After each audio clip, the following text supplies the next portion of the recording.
So far you've seen how observables can emit next and completed events. In order to show you how they can emit an error event, we'll use the create operator. Add this example to your playground. Here you're creating an enum to represent an error. I'd say it would be an error to add the name droid OU812, wouldn't you? And you're creating a dispose bag to use later.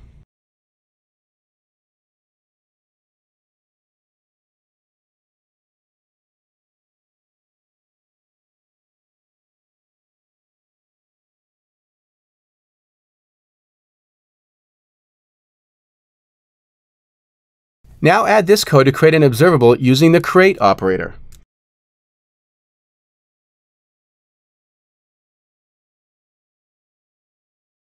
Create's closure receives an observer, which is an instance of any observer, of type string in this example, since we declared the observable to be of type string.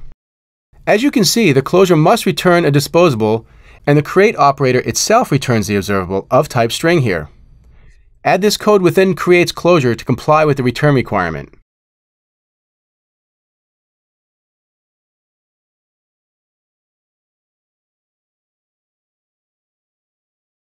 What this does is create a disposable that does nothing on disposal. So you might be wondering, what's the purpose? Well, you're inside the creation of an observable, not a subscription to it. Just remember that we use disposables to represent and dispose of subscriptions to observables. You do not dispose of observables themselves. Now let's go about adding some values onto this observable. Add this code before the return statement. The same onSomething naming convention is used to add elements and events.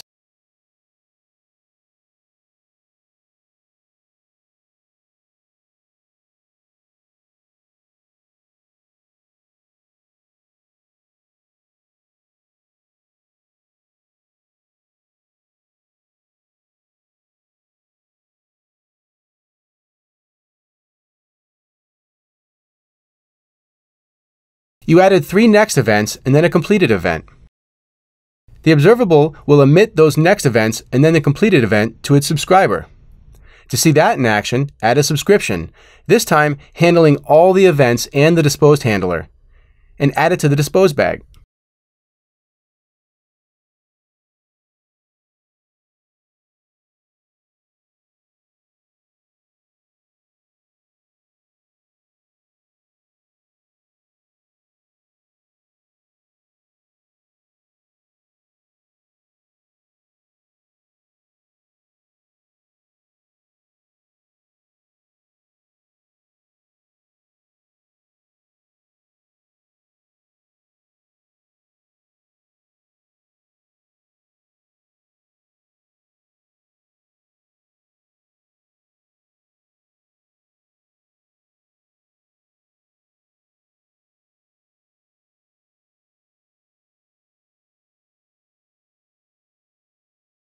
All 3 next events are printed, and then the completed and disposed messages.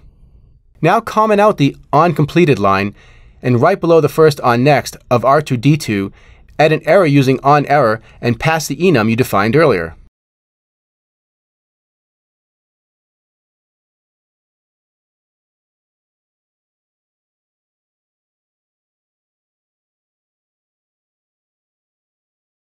Now only the first next event is emitted and printed out, because remember, an error event also terminates the observable, so it will not emit the events you added after the error event. What would happen if your observable did not emit either a completed or error event, and you did not add the subscription to a dispose bag?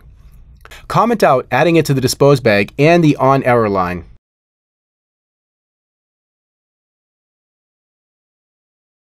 Congratulations, you just leaked memory. Feel free to undo these changes so you're not leaving the example in a leaky state. By now, I hope you're feeling pretty good about creating and subscribing to observables. Before we wrap up the video, I want to introduce you to some relatively new additions to RxSwift that are designed to provide more context to your code. They are called traits. Their use is totally optional, but as you'll see in a moment, using them can really help you convey your intentions to readers of your code later, which includes the future you. There are 3 traits. Single, which will only either emit a single next event containing an element, or it will emit an error event containing an error. Completable, which will only either emit a completed event, or it will emit an error event containing an error. It cannot emit next events. and maybe, which is sort of a mashup between the other two. It will only emit one event, that being a next event, a completed event, or an error event. You'll work more with traits later on. For now, let's take a look at one example using a single. There's a text file in the resources folder for this playground containing the opening crawl of episode 4. You're going to use a single to load that text and then print it out in a subscription if it's successful. Add this new example and create a dispose bag and an error enum to represent the errors you may encounter along the way.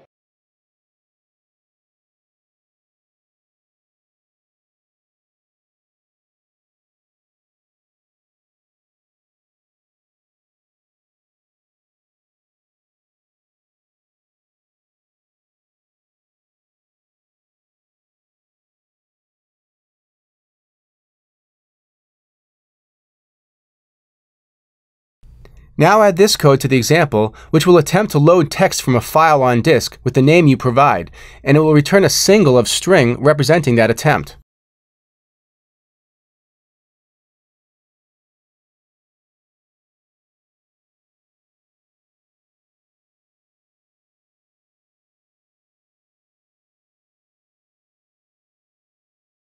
Creates closure will receive a single event, of type string in this case.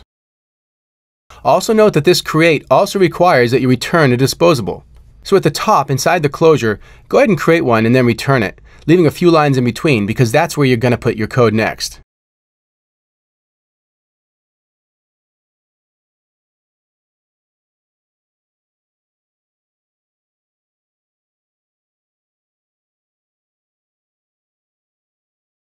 You'll need to attempt to get a path to the file using the file name parameter, then attempt to get the data from that file, and then attempt to use that data to construct a new string of its text.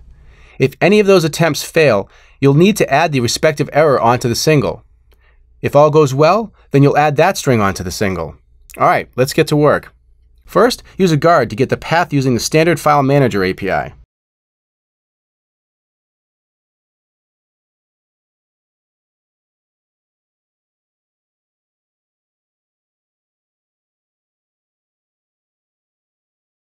If the assignment fails, add the file not found error onto the single and return the disposable you created.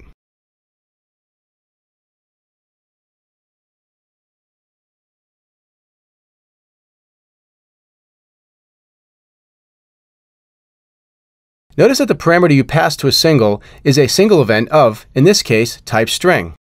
I'll command click into the definition of single in order to show you that single event enum is typed and has two cases: success, which takes that element, and error, which takes an error instance. All the traits follow these semantics, which is intended to provide more clarity at the call site as to what's going on. That's the primary benefit of using traits versus regular RxSwift API. I'll click back to the main playground page. This is the standard pattern you'll follow for loading the data and creating a string from it. Next. So first add this code to load the data. If the load fails, add the unreadable error onto the single and return the disposable.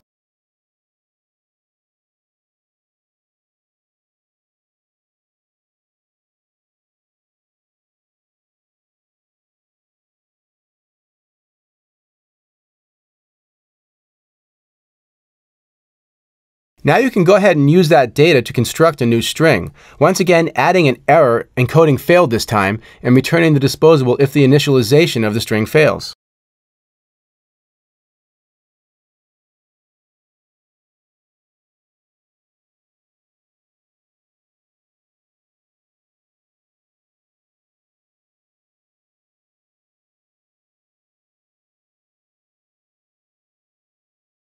Great.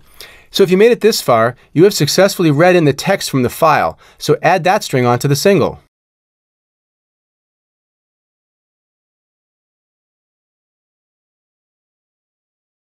So now all that's left to do is to actually use this method. Add this code to load the text from the new anewhope.txt file in the resources folder, and chain on adding it to the dispose bag.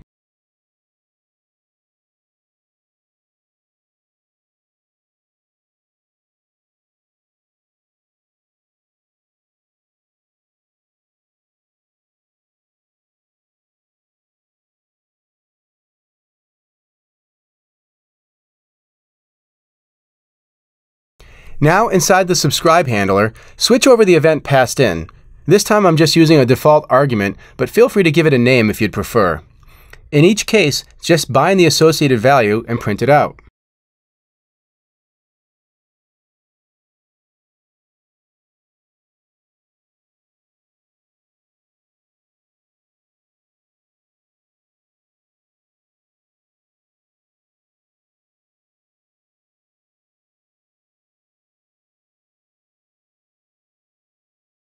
You should see the crawler for A New Hope printed to the console.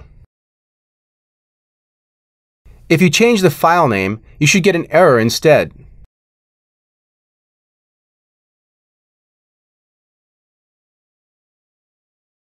I'll change it back before we wrap up here, just so we leave it in a working state for future reference. Next up is a challenge you won't want to miss, because in it I'll show you something new, how to perform side effects. Be sure to check it out.